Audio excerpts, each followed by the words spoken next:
శ్రీ స్వామివారి వార్షిక బ్రహ్మోత్సవాలు మార్చి 1 నుంచి 11 వరకు యాదగిరిగుట్టలో జరుగుతున్నాయి. శ్రీ లక్ష్మీనరసింహ స్వామివారి దేవస్థానం ఈ ఉత్సవాలను చాలా ఘనంగా చేయాలని ఏర్పాట్లు చేస్తుంది. భక్తులు కూడా ఎక్కువ సంఖ్యలో పాల్గొని ఈ కార్యక్రమాలను విజయవంతం చేయవలసిన కోరుతున్నాము. దీనికి సంబంధించి 1 నుంచి 11 తారీఖులో ముఖ్యమైన రోజులుగా గుర్తించే వార్డు 7వ తారీఖు నాడు ఎదుర్కోలు ఉత్సవం ఉంటుంది. 8వ తారీఖు నాడు స్వామివారి కళ్యాణం ఉంటుంది. 9న రథోత్సవం ఉంటుంది. చివరి రోజు 11వ రోజు చక్రస్నానంతో ఉత్సవాలు ముగుస్తాయి. ఈ 11 రోజుల్లో ఖచ్చితంగా యాగశాల బయట వేశాం. హోమం జరుగుతుంటుంది. హోమం తర్వాత 11వ రోజు దానిని హోమం కూడా పూర్తవుతుంది. ఇంతకుముందు ఈ హోమం కూడా బయట చేసేవాళ్ళం. హోమాన్ని ఇప్పుడు యాగశాలలో బయట తాత్కాలికంగా ఏర్పడిన యాగశాలలో చేస్తున్నాము. ఈ 11 రోజుల్లో 1 నుంచి 3 తేదీ వరకు మొదటి మార్నింగ్ విశ్వక్సేన పూజ స్టార్ట్ అయ్యి అంకురార్పణతో స్టార్ట్ చేస్తాము. ఈవినింగ్ స్వామివారి సేవలు ఉంటాయి. వీటితో పాటు ఈ దేవాలయ ప్రాశస్త్యాన్ని, ఈ దేవాలయ ఉన్నతిని చూసి మేము ఈసారి సాంస్కృతిక ఉత్సవాలు ఘనంగా నిర్వహించాలని దేవస్థానం ప్రభుత్వానికి తెలియపరిస్తే ప్రభుత్వం కూడా అనుమతించింది. దాన్ని దృష్టిలో పెట్టుకొని 1 నుంచి 3వ తారీఖు వరకు ప్రముఖ ప్రవచనకర్త పద్మశ్రీ డాక్టర్ గరికపాటి నరసింహారావు గారు ఎర్రా ప్రకటస్తే రచించిన నృసింహ వైభవం మీద ప్రవచనం చెప్తారు. ఖచ్చితంగా 6 గంటల నుంచి 8:25 వరకు ఈ ప్రవచనం ఉంటుంది. 4వ తారీఖు నాడు ప్రముఖ సంగీత దర్శకుడు మాధవపెద్ది సురేష్ గారిచే భక్తి సంగీత కాన్సర్ట్ ఉంటుంది. అది కూడా 2:30 గంటల కార్యక్రమం. 6 గంటల నుంచి 8:25 వరకు ఉంటుంది. 5 నాడు తేలు విజయ గారిచే భక్తి సంగీతం ఉంటుంది. 6 నాడు ప్రముఖ వాగ్గేయకారులు అన్నమాచార్య ట్రస్ట్కి ఇంత గతంలో పనిచేసిన వారు, తిరుమల తిరుపతి దేవస్థానం ఆస్థాన విద్వాంసులు శ్రీ గరిమెళ్ళ బాలకృష్ణ ప్రసాద్ గారి సంగీత విభవరి ఉంటుంది. 7వ తారీఖు నాడు స్వామివారికి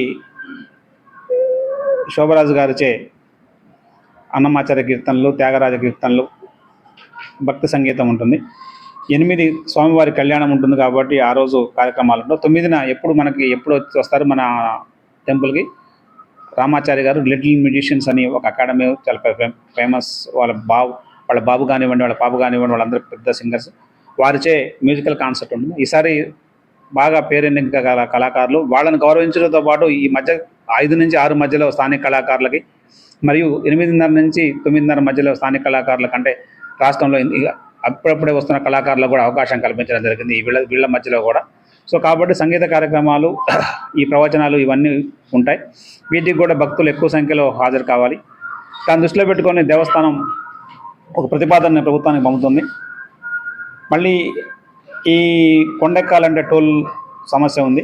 ఈ స్థానికులు ఎక్కువగా వస్తారు. వాళ్ళందరూ కూడా వెహికల్స్ మీద రావాలన్న ఇబ్బంది ఉంటుంది కాబట్టి మళ్ళీ పోయేటప్పుడు ఇబ్బంది ఉంటుందని సాయంత్రం 5 గంటల నుంచి 8:30 మధ్యలో వచ్చే వెహికల్స్కి, ఈ కార్యక్రమంలో పాల్గొనే ఏ వెహికల్ అయినా సరే వాటన్నిటి కూడా టోల్ మినహాయింపు ఇవ్వాలని ప్రభుత్వానికి పంపుతున్నాము. అది కూడా ప్రభుత్వం నుంచి అనుమతి లభిస్తుందని భావిస్తున్నాం ఖచ్చితంగా. ఎందుకంటే స్థానికులకి ఎక్కువ ఇవ్వాలి. మళ్ళీ 500 రూపాయలు టికెట్ పెట్టుకొని వచ్చి అది రోజు వస్తే 11 రోజులు 5,500 రూపాయలు ఖర్చు వస్తుంది దేవస్థానానికి. దానివల్ల దేవస్థానానికి ఆదాయం కూడా అంత మనం లోకల్ వాళ్ళని బాధపెట్టి ఆదాయం సంపాదించే ఉద్దేశం లేదు. సో కాబట్టి ఈ కార్యక్రమాలు, ఈ బ్రహ్మోత్సవాలు ఉన్న రోజుల్లో ఈ 5 నుంచి 8:30 మధ్యలో కొంచెం గ్యాప్ ఇచ్చేసి టోల్ లేకుండా అందరినీ పంపించాలని, అప్పుడు పార్కింగ్ సమస్య రాకుండా పార్కింగ్ను కూడా కంట్రోల్ చేస్తూ పోలీసులకి ఇచ్చేసాం.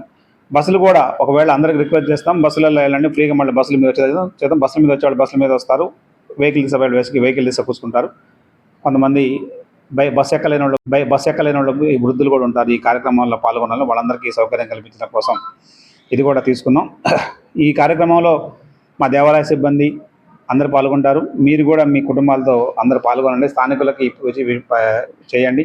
కళ్యాణానికి కూడా ఈసారి మీరు చూశారు, 1వ తారీఖు నుంచే కళ్యాణానికి వేసే డయాస్ వేసాం. అంటే భక్తులకి ఎటువంటి ఇబ్బంది లేకుండా ప్రశాంతంగా ఒకవైపు దైవ దర్శనం చేసుకొని ఒకవైపు సాంస్కృతిక కార్యక్రమాలు చూస్తూ మళ్ళీ దీని తర్వాత సేవల్లో కూడా పాల్గొనాలనేది మా ఉద్దేశం. గతంలో ఒక 8-9 ఏళ్ల క్రితం సేవలన్నీ కూడా 8:30 తర్వాతనే స్టార్ట్ అయ్యాయి. ఎందుకంటే భక్తులందరూ కూడా సేవలు దర్శనానికి వచ్చిన భక్తులు ఈవినింగ్ ఉండేవాళ్ళు కాదు. ఎక్కువ స్థానిక భక్తులు పార్టిసిపేట్ అయ్యి ఈ సేవల్లో పార్టిసిపేట్ అయ్యేవాళ్ళు. ఇంతకుముందు గత 4-5 ఏళ్ల నుంచి 6కి 6:30కి తీయటం వల్ల స్థానిక భక్తులు ఇంట్లో పనులు చేసుకొని రాలేక అది కొంచెం ఇబ్బందిగా ఫీల్ అవుతున్నారు. ఈ సాంస్కృతిక కార్యక్రమాలు స్వామివారికి నైవేద్యం అన్నీ అయిన తర్వాత 8:30కి సేవ బయలుదేరి 10 వరకు ఈ సేవని కంటిన్యూ చేసి సేవలో స్వామివారికి ప్రదక్షిణ చేసి ఆ సేవ ప్రాముఖ్యాన్ని భక్తులందరికీ తెలియపరిచి భక్తులకు కూడా ఆ సేవలో పాల్గొనే అవకాశం కల్పించాలని దేవస్థానం భావించింది. ఈ ప్రతిపాదనను కూడా ప్రభుత్వానికి పంపి దీన్ని కూడా తీసుకుంటున్నాం. ఇది ముఖ్యంగా భక్తులు ఎక్కువ పార్టిసిపేషన్ కావాలనే ఉద్దేశంతో ఈ సేవలను చేస్తున్నాం.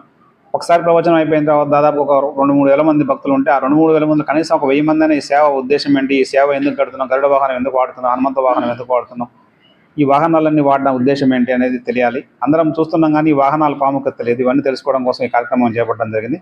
కాబట్టి ఈ బ్రహ్మోత్సవాలు ఎక్కువ సంఖ్యలో పాల్గొని భక్తులతో పాటు స్థానికులు అందరూ పాల్గొని విజయవంతం చేయవలసిందిగా కోరుతున్నాము. ఓం శ్రీ లక్ష్మీనరసింహాయ నమః.